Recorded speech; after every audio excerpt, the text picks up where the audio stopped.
সকলেই কি সুযোগের শব্দ ব্যবহারের অপেক্ষায়? শাসক বিরোধী উভয় পক্ষই মন্দির মসজিদ নিয়ে প্রতিযোগিতা যখন চলছে তখন কোথাও উন্নয়নকে একেবারে ব্যাকফুটে চলে যাচ্ছে।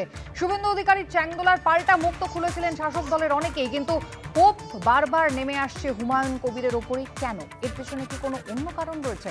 আলোচনা করবো। যারা রয়েছেন প্রথমে পরিচয় করি দিই। মণিশঙ্কর চট্টোপাধ্যায় রয়েছেন শতরূপা, সৈকতগিরি এবং আইনজীবী শীর্ষেন্দু সেনা রায়। সবাইকে স্বাগত জানাই আলোচনায়। শুরুতেই আপনাদের দেখাবো ফুরফুরা শরীফ। একেবারে 2026-এর নির্বাচন এগিয়ে আসছে ততই কিন্তু ধর্মযুদ্ধ জোরদার হচ্ছে। আর তারই মধ্যে মমতা বন্দ্যোপাধ্যায় প্রায় এক দশক পর গতকাল পৌঁছলেন ফুরফুরা শরীফে। আর জানিয়ে ইতিমধ্যেই কিন্তু শাসক বিরোধী তরজা একেবারে তুঙ্গে উঠেছে। এর আগে 2016 বিধানসভা ভোটের আগে 18 ডিসেম্বর 2015 ফুরফুরা শরীফে গিয়েছিলেন মমতা বন্দ্যোপাধ্যায়। স্বাভাবিকভাবেই ইতিমধ্যেই বিরোধীরা সরব হয়েছে, যদিও মমতা বন্দ্যোপাধ্যায় বলছেন তিনি তো সমস্ত অনুষ্ঠানেই সমানভাবে অংশগ্রহণ করেন। দেখুন।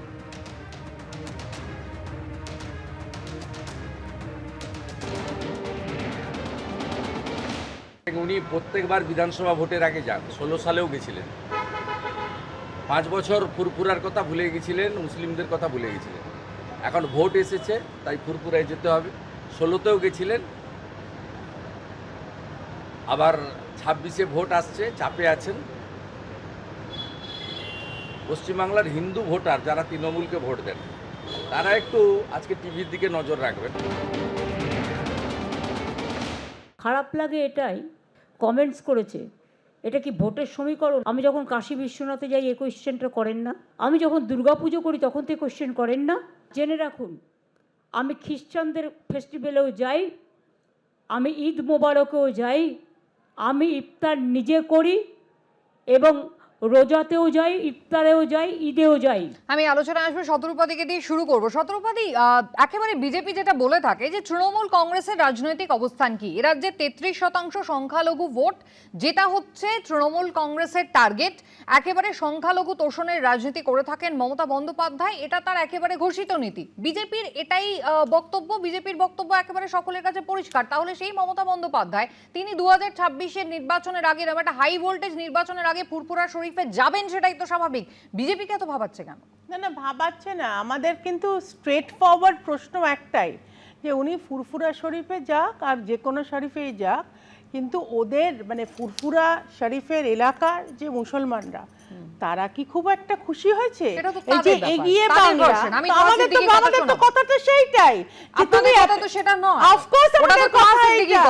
না উন্নয়নের কথা ফুরফুরা শরীফে, সেটা তো সিদ্দিকীর কথা, সেটা পীরজাদাদের বক্তব্য, সেটা আমি আলাদা করে দেখাবো। কিন্তু বিজেপির বক্তব্য তো সেটা নয়। আমার বক্তব্যটা আমায় বলতে দাও, বিজেপির বক্তব্যটা আমায় বলতে দাও। শুভেন্দু অধিকারীটা শুনলাম, একদম তাই, উনি যেটা বলছেন একদম ঠিক বলছেন, যে উনার 5 বছর পর মনে পড়েছে। তাহলে এই 5 বছর ধরে এগিয়ে বাংলার সো কল্ড মডেলটা ফুরফুরা শরীফের লোকজন পায় না কেন? আজকে মুসলমানদের 33% ভোট পাবে বলে উনি চিৎকার করে বলবেন সমস্ত মুসলমানরা যেন আমাদের ভোট দেয়, কিন্তু মুসলমানদের উন্নতিটা কোথায়? কোথায় আমরা দেখছি যে ওদের মাদ্রাসা বা ওদের নিজস্ব যে সিস্টেমগুলো আছে সেইগুলোকে মেইন স্ট্রিমে নিয়ে আসা।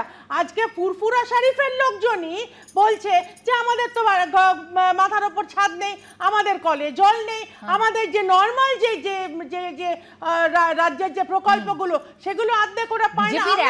বিজেপির কি এত গভীর ভাবনা রয়েছে যে ফুরফুরা শরীফের সংখ্যালঘুরা তারা উন্নয়নের স্রোতে সমানভাবে এগোতে পারছেন কিনা, এটা বিজেপির কনসার্ন, এটা বিশ্বাসযোগ্য? বেশ, আমি আসছি একটা লাস্ট লাইন, আমি এইটাই তোমার সঙ্গে ডিফার করছি।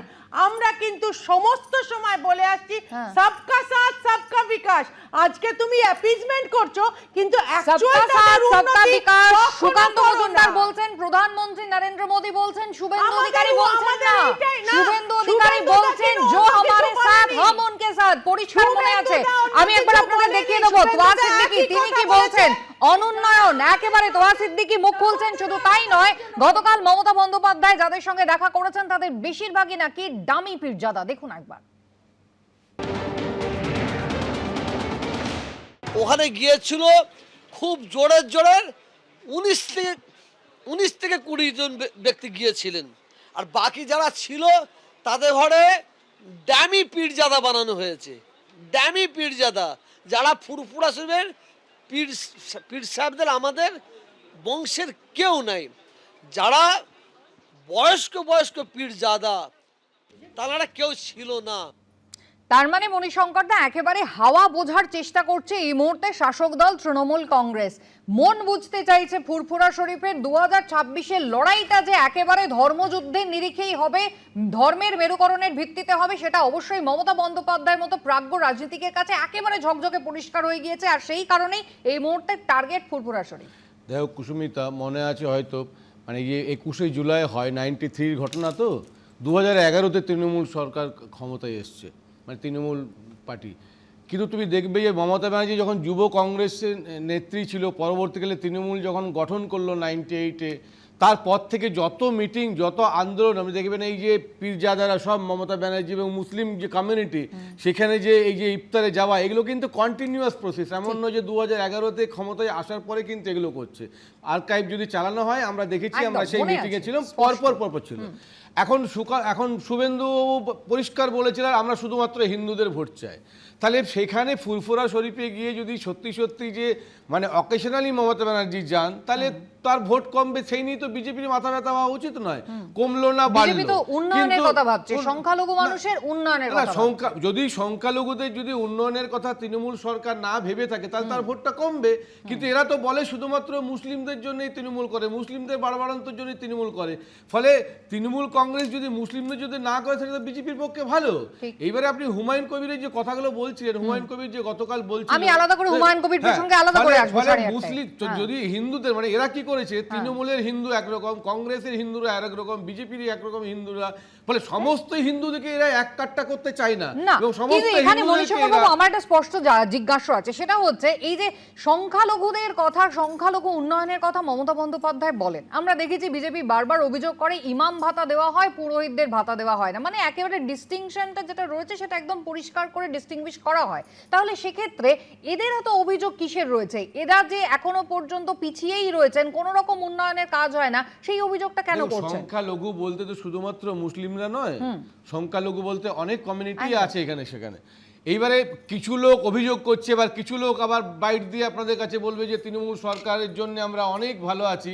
তাহলে সেইগুলো আপনাকে দেখতে হবে। ফলে একটা রাজ্যে এত কোটি মানুষ, আপনি শুধুমাত্র কে একটা অভিযোগ করলো সেটার ভিত্তিতে তো আপনি বিচার করতে পারবেন না যে সরকারটা সত্যি না। তহা সিদ্দিকী হোক বা যেই হোক, আমি বলছি যে তহা সিদ্দিকী তো আমাদের রাজ্যের মানে প্রধান নয় যে তিনি যেটা বলবেন সেটাই সব কিছু। তাই বলছি যে অভিযোগটা কেউ খারাপ বলবে, কেউ ভালো বলবে, এই নিয়ে একটা সরকার চলে। এত কোটি মানুষের মধ্যে মতভেদ থাকবে, সেটাই স্বাভাবিক ব্যাপার একেবারে। তবে যাদের দিকে নজর, যাদের উন্নয়নের কথা বারবার শাসক দল বলে, সেই তারাই কিন্তু খুশি নন। এবং কোথাও সেই কারণেই কি সেই নির্দিষ্ট একটা সম্প্রদায়, একটা নির্দিষ্ট এলাকাকে অ্যাড্রেস করার জন্যই মুখ্যমন্ত্রী প্রায় 1 দশক পরে ফুরফুরা শরীফে গতকাল গেলেন। কিন্তু কখন তিনি গেলেন? আপনাদের মনে থাকবে দিন দুয়েক আগে নওশাদ সিদ্দিকী তিনি নবান্নে এসেছিলেন, সেখানেও তিনি এলাকায় নিজের কোটার কাজ করতে পারছেন না, এমনটাই ছিল তার অভিযোগ। এবং সে কথা জানাতেই কিন্তু তিনি একেবারে মুখ্যমন্ত্রী শরণাপন্ন হয়েছিলেন। শুভেন্দু অধিকারী খুব ইঙ্গিতপূর্ণভাবে বলছেন নওশাদ সিদ্দিকীর আশা মুখ্যমন্ত্রীর সঙ্গে সাক্ষাৎ এবং তারপরেই মুখ্যমন্ত্রীর ফুরফুরা শরীফে যাওয়া। দেখুন, ও যেদিন ডায়মন্ড হারবার ছেড়ে পালিয়েছে, সেদিনই লোক বুঝে নিয়েছে এ টিএমসির বিটি। ওকে লড়াই করে শুধু টিভির ক্যামেরাতে থেকে 2-4টা জনসভা করলে হবে না, ভোটের দিন মাঠে থাকতে হবে। হাড়ুয়া উপনির্বাচনও মাঠের দিন ছিল না, মাঠে থাকে না। ভোটের দিন হচ্ছে ওয়ান ডে ম্যাচ, ওই দিন যে মাঠে থাকবে। আমি মাঠে ছিলাম, তাই মমতা ব্যানার্জি হেরেছে, আমি জিতেছি। তৃণমূলের লোকজন আমাদেরকে বলতো যে আমরা বিজেপির বিটি, এখন বিজেপির লোকজন বলছে আমরা তৃণমূলের বিটি। তাহলে আমার প্রশ্ন এখানে, তৃণমূলের এ টিম কোনটা আর বিজেপির এ টিম কোনটা? নাহলে আমরা বি টিম, তার কথা তর্কের খাতির আমি বললাম। তাহলে এ টিমগুলোকে আগে খুঁজে বার করুন। আমাদের গ্রাম্য ভাষায় একটা কথা আছে, গ্রামে আগে চোর পড়লে গ্রামের মানুষ উঠে গেলে চোর চোর চোর বলে চিৎকার করতো, ওর মধ্যে চোরও চোর চোর করতে করতে বেরিয়ে পালতো। ব্যাপারটা হচ্ছে আমাদেরকে অনেক রকমভাবে দেখিয়ে দেওয়া হচ্ছে। আমরা ভাগিদারিত্বে রাজনীতি করতে এসেছি, পিছিয়ে বর্গের দলিত আদিবাসী মুসলমানের অধিকারকে প্রতিষ্ঠা করতে এসেছি।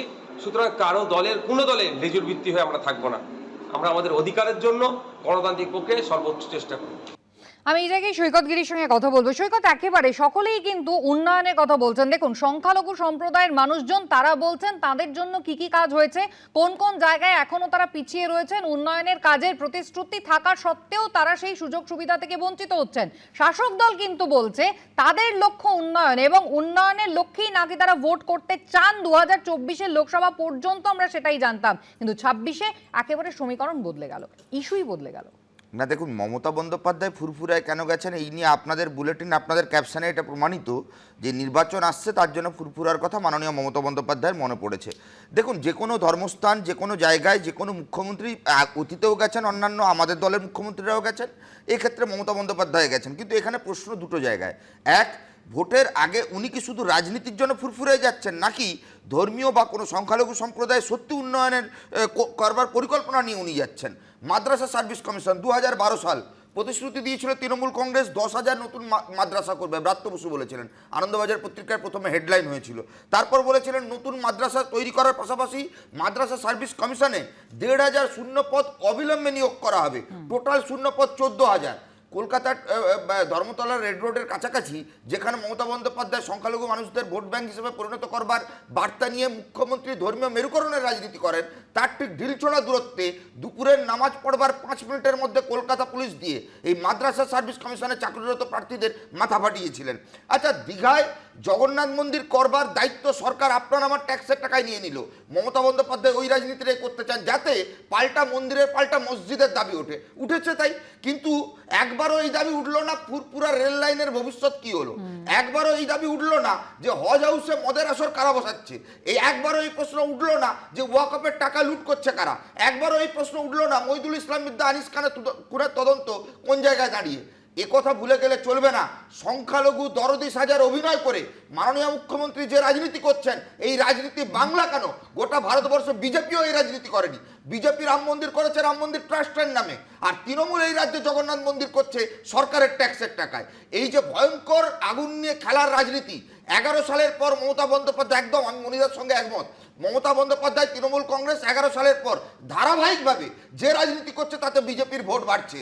তৃণমূল বিজেপির আসল টিম সেটা হচ্ছে আরএসএস, তাদের যে দুটো প্লেয়ার লিস্টের তালিকা আইপিএল উদ্বোধন হবে 22 তারিখ, একেবারে এই দুটো সিপিএম এবং কংগ্রেসের যে ঘোষিত অবস্থান, একেবারেই তৃণমূল এবং বিজেপির মধ্যে সেটিং তত্ত্ব, এখানেও কিন্তু সেটাই সামনে আসছে। তৃণমূল কংগ্রেসের রাজনীতির জন্য রাজ্যে বিজেপির প্রভাব বাড়ছে, ভোট শতাংশ বাড়ছে, এমনটাই অভিযোগ সৈকত। নওশাদ সিদ্দিকীর সঙ্গে সাক্ষাৎ মমতা বন্দ্যোপাধ্যায়ের নবান্নে, তারপর মমতা বন্দ্যোপাধ্যায় গতকাল গেলেন ফুরফুরা শরীফে, এবং সেই মমতা বন্দ্যোপাধ্যায় শপথের মধ্যেই উন্নয়ন নিয়ে মন্ত্রীকে আক্রমণ শানিয়েছেন তোহা সিদ্দিকী। তৃণমূলের কিছু বিধায়ক, সাংসদ, প্রধান আছেন যারা দিনে তৃণমূল রাতে বিজেপি করেন, এমনটাই পীরজাদা তোহা সিদ্দিকীর অভিযোগ। এমনকি দুর্নীতির অভিযোগও তিনি সরব হয়েছেন। একেবারে 14 বছরের বিধায়ক স্নেহাশিস চক্রবর্তী 14,000 টাকাও খরচ করেননি, এমনটাই তার অভিযোগ, যদিও অভিযোগ উড়িয়ে দিয়েছেন মন্ত্রী। বাংলায় কিছু তৃণমূলের এমএলএ আছে, এমপি আছে, প্রধান আছে, সভাধিপতি আছে, এরা দিনের বেলায় তৃণমূল, রাত্রির বেলায় বিজেপির ভূমিকা নেই। আমরা আজ পর্যন্ত মমতা ব্যানার্জি কি করছে না করছে, কত টাকা খরচা করছে না করছে, তার কোনো আমরা কাগজ পাইনি। মমতা ব্যানার্জি উনি দিচ্ছেন 25 কোটি টাকা, আমি ধরলাম এখানে 5 কোটি টাকার কাজ হচ্ছে, কিন্তু ওনাকে খবর দেওয়া হচ্ছে, লিখিত দেওয়া হচ্ছে, এই হয়েছে 25 কোটি টাকা দেওয়া হয়ে গেল। তা আমি মমতা ব্যানার্জির কাছে আমি আবেদন করেছি যে আপনি যে টাকাটা দিচ্ছেন সেই টাকাটা কাজটা হচ্ছে না কি কি কাজ করেছে বলে আপনাকে মানে লিখিত পাঠিয়েছে, সেইটা আমাদের দেন। উনি 14 বছর উনি এই এলাকার হচ্ছে এমএলএ, আমি তো চ্যালেঞ্জ করছি উনি 14,000 টাকা খরচা করেছে, প্রমাণ করুক না। ফুরফুরায় আপনার 39 কোটি টাকার কাজ কমপ্লিট, প্লাস এখন 53 কোটি টাকার পাইপলাইনের কাজ প্রায় 80% কমপ্লিট হয়ে গেছে। 44 কোটি টাকার ড্রেন তৈরির ওয়ার্ক অর্ডার দিয়ে দেওয়া হয়েছে এই ফুরফুরার মধ্যেই। ফলে এত কাজ মুখ্যমন্ত্রী ওখানে করেছেন, এই যে আলো দিয়ে সাজিয়েছেন, সেইগুলো সব পীর সাহেবরা সেগুলো স্বীকার করেছে। ফুরফুরার ডেভেলপমেন্ট অথরিটির অফিস, সেটা এখন তো আমি যেটুকু জানি এসডি অফিস থেকে পরিচালনা করা হয়। আমি শীর্ষেন্দুদার কাছে এই জায়গায় আসবো। শীর্ষেন্দুদা, একটা রেফারেন্স এক্ষেত্রে অত্যন্ত প্রাসঙ্গিক বলে আমার মনে হয়েছে। গত মাসে কলকাতা হাইকোর্টের একটা অবজারভেশন ছিল মথুরাপুর প্রাথমিক স্বাস্থ্যকেন্দ্র সংক্রান্ত একটি মামলায়, যেখানে কলকাতা হাইকোর্টের পক্ষ থেকে যেটা বলা হচ্ছে, আপনারা ভোটার, আপনাদের কাছে ভোটটাই বড়, ভোটাররা নন। 1976 সালে 10টা মাত্র বেড ছিল, 2025 সালেও স্বাস্থ্য সচিব বলছেন সেই 10টাই বেড আছে। এই হচ্ছে উন্নয়ন। যারা আপনাদেরকে ভোট দিয়ে জায়গায় পৌঁছে দিয়েছেন, ক্ষমতায় পৌঁছে দিয়েছেন, তাদের জন্য কাজ করুন। কলকাতা হাইকোর্ট বলছে আজকে মন্দির হবে না মসজিদ হবে, নন্দীগ্রামে হবে নাকি কলকাতায় হবে না দীঘাতে হবে, তার থেকেও বড় নয় কি যে সাধারণ মানুষজন দ্বারা স্বাস্থ্য পরিষেবা, খাবার দাবার, জল, এইসব সুবিধাগুলো পাবেন? রাজ্যের উন্নয়নের বাতিস্তম্ভে সবটাই অন্ধকার, এই জায়গাতে দেখা যাচ্ছে। আজকে কোর্টে যাবতীয় যা যা মামলা আসে, প্রত্যেকটা জায়গায় অবজারভেশনে বিচারপতিরা বলেন, ঠিক কথাই বলেন। কারণ যে জায়গায় উন্নয়নের হওয়ার কথা ছিল, আজকে খাদ্য, বস্ত্র, বাসস্থান, শিক্ষা, স্বাস্থ্য, কর্মসংস্থান একটাও হয়নি, কোনো কিছুতে হয়নি। আজকে হাটে হাড়ি ভেঙে দিয়েছেন তহাসের দিকে। যে জায়গায় ফুরপুরা শরীফে যেখানে উন্নয়নের নাকি বন্যা বয়ে যাচ্ছে, সেখানে উনি বললেন যে 14 বছরে 14,000 টাকাও তিনি উন্নয়নের কাজে ব্যাহত করেননি। তা সেই জায়গাতে আজকে তোষণ আর হিন্দুত্ব, এই আবর্তে কিন্তু ঘুরপাক খাচ্ছে রাজ্য। উন্নয়নে কিছু হয়নি। রাজ্য সকাল থেকে রাত পর্যন্ত আমরা দেখতে পাবো যারা প্রতিনিধি হিসেবে যাদের পাঠানো হয়, আজকে পঞ্চায়েত থেকে, কাউন্সিলর থেকে, এমএলএ, এমপি, প্রত্যেকের কি কাজ, কিসের কাজ? মন্দির মসজিদ না, হিন্দুত্ব আর তোষণ না। কারণ এই জায়গাতে কাজ হচ্ছে প্রতিটা নাগরিকের, প্রত্যেকটা ভোটারের, সর্বসাধারণের যে সুযোগ সুবিধে অসুবিধে, তাদের নিরাপত্তা, এটাই কাজ। এগুলোর কোনো কাজ নেই, এগুলো হচ্ছে না। আজকে কোথায় দীঘাতে মন্দির হবে, তার পাশে মসজিদ হবে, এইগুলো কাজ হচ্ছে। আজকে যে হিন্দু মুসলমান সম্প্রীতির যে পরিসর বিনষ্ট হতে শুরু করলে, রাজ্য এবং সমাজে যে কোন জায়গায় পৌঁছতে পারে, আজকে এই সময়ের, আজকে ভারতীয় উপমহাদেশে আজকে এই মাত্র কিছুদিন আগে একদমই তাই। এবং ঠিক 26-এর নির্বাচনের আগে দেখুন বঙ্গে কি তাহলে ফের একবার বিজেপি সেই সংখ্যালঘু তাসটাই খেলতে চলেছে। যখন মমতা বন্দ্যোপাধ্যায় ফুরফুরা শরীফে যাচ্ছেন, তিনি কি কারণে ঠিক 26-এর আগে প্রায় 1 দশক পরে সেখানে যাচ্ছেন, যখন বিজেপি প্রশ্ন তুলছে, তার পাল্টা রাজ্যসভায় দাঁড়িয়ে বিজেপির সাংসদ তিনি বলছেন তসলিমা নাসরিনকে এখানে ফিরিয়ে আনা হোক। হঠাৎ এই প্রসঙ্গে এই সময়ে তসলিমা নাসরিনকে ফেরানোর দাবি কেন? এর আগে তো এই প্রশ্ন ওঠেনি। দেখুন একবার কি বললেন শ্রমিক ভট্টাচার্য, পাল্টা তসলিমা নাসরিন তিনি সন্তোষ প্রকাশ করেছেন। দেখুন। তসলিমা নাসরিন কলকাতায় ফিরে আসতে চান, বাংলায় কথা বলতে চান, বাংলায় কবিতা লিখতে চান, বাংলায় সাহিত্য সৃষ্টি করতে চান। বাংলার ছদ্ম প্রগতিশীলতার আড়ালে চূড়ান্ত তোষণ, নীতি ও মৌলবাদের কাছে লজ্জাজনক আত্মসমর্পণের দিন শেষ হোক, তসলিমার প্রত্যাবর্তন হোক। আমি তো ভেবেছিলাম কলকাতা আমাকে ভুলেই গেছে, কিন্তু কেউ যে মনে রেখেছে, কেউ যে এত বড় জায়গায় সংসদে আমার কথা বললেন, কলকাতা আবার আমাকে ফেরাতে চাইলেন, সেজন্য আমি খুবই খুশি হয়েছি।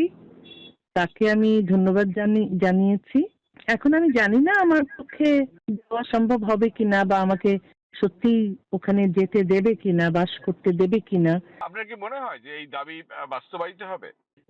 আসলে আমার জীবনে এত বিপর্যয় এসেছে, এত দুর্যোগ এসেছে, পায়ের তলায় মাটি নেই, থাকার জায়গা নেই, বারবার এক দেশ থেকে বিতাড়ন হয়েছে, আরেক দেশ থেকে নির্বাসন হয়েছে, আমার না কিছুই আর বিশ্বাস হয় না। মণিশঙ্করদা, সময়ের প্রেক্ষিতটা নিয়ে আপনি অবশ্যই প্রশ্ন তুলতে পারেন, কিন্তু যেভাবে শিল্প সংস্কৃতির পৃষ্ঠপোষকতা করে শাসক দল তৃণমূল কংগ্রেস, তাদের কখনো মনে হয়নি তো তসলিমা নাসরিনকে ফেরানোর কথা? না, আপনি যেটা শুরু করলেন সেটা হচ্ছে যে কিছু কিছু ডেফিসিয়েন্সির কথা বলছেন, যে সুযোগ সুবিধা পায়নি। দেখুন, পপুলেশন আপনি যখন দেখাচ্ছেন, যখন বামফ্রন্ট সরকার ছিল তার থেকে পপুলেশনটা এখন অনেকটাই বেড়ে গেছে মানে পশ্চিমবঙ্গের। ফলে পপুলেশন যখনই গ্রোথ হবে তখনই কোনো কোনো জিনিসের প্রবলেম হবে, এবং কোনো কোনো জায়গায় তাদের নীতির থেকে ডেভিয়েশন করে এসছে। সেটাও তোহা সিদ্দিকী যেটা বলছেন সেটা সম্পূর্ণ আমি মানে স্বীকার করছি না, কিন্তু কোনো কোনো জায়গায় আছে, কিছু কিছু নেতা আছে যারা নিজেদেরকে স্বার্থসিদ্ধির জন্য, সেটা সব পার্টিরই থাকে, তৃণমূলও তো আছে। কিন্তু তসলিমা নাসরিন জি বলছেন, দেখুন আজকে শ্রমিক ভট্টাচার্য একটা এমন ইম্পর্টেন্ট ব্যাপার নয় যেটা রাজ্যসভায় তুলে ধরতে হবে। বামপন্থ সরকার যখন ছিলেন তসলিমা নাসরিন, তখন কিন্তু এখান থেকে তাকে সরে যেতে হয়েছিল। এই নেতাগুলো তখন তো ছিলেন, তখন বিজেপি করতেন, আমি যতটুকু জানি এই সময় হচ্ছে। কোনো বিজেপির নেতা এসে গলা চড়িয়ে বলেছিলেন না তসলিমা নাসরিনকে থাকা উচিত? থাকতে পারবেন কি রাখতে পারবেন না তখন কেন্দ্রীয় সরকার রাজ্য সরকার যারা ছিল তারা ঠিক করবেন। তার মানে আপনি বলছেন যে 2026 আগে হঠাৎ করে এই প্রসঙ্গটা খুব উল্লেখযোগ্য। তারপরে দেখুন তসলিমা নাসরিন কলকাতায় থাকার সময় কিরকম একটা দাঙ্গা বেঁধেছিল আপনি মনে আছে পাক সার্কাসে। এবারে তাকে এনে আপনি কি বোঝাতে চাইছেন? মানুষের কাছে স্পষ্ট করুন, দাঙ্গা লাগাতে চাইছেন, কোথাও অশান্তি উস্কে দিতে চাইছে বিজেপি, এই প্রসঙ্গের অবতারণা করে এই প্রশ্ন তুলছেন মণিশঙ্কর চট্টোপাধ্যায়। আমি এই প্রসঙ্গে এই আলোচনায় ফিরে আসবো এবং অবশ্যই হুমায়ুন কবির একেবারে শোকজের পর আজ কিন্তু তাকে তৃণমূলের শৃঙ্খলা রক্ষা কমিটি তারা তলবও করেছে।